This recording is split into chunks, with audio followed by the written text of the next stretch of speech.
But God, even though He is good, wants you to change.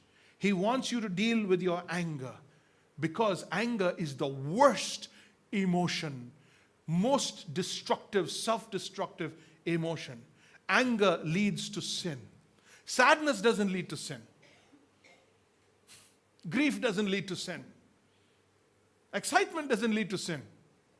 There are many emotions, and it's okay to be angry because it is an emotion, a God-given emotion. But Ephesians 4:26 says, in your anger, do not sin. Anger leads to sin. So when you let anger persist, here's what happens. Genesis chapter 4, verse 6 through 7. Then the Lord said to Cain, do you remember Cain? Cain and Abel?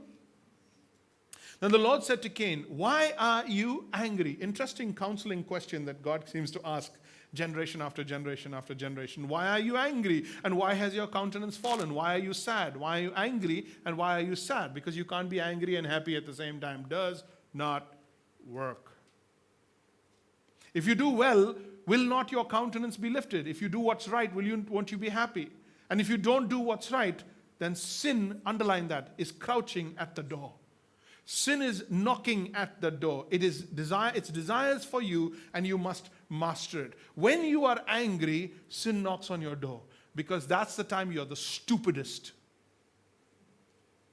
You're the stupidest. Your blood cells are bursting in your eyes.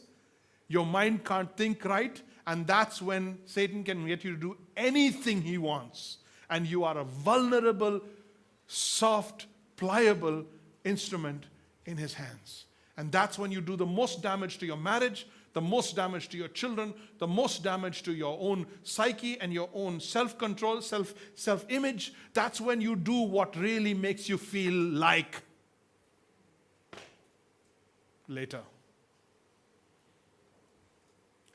God, as a counselor, is saying, deal with the anger before it deals you out like a bad hand.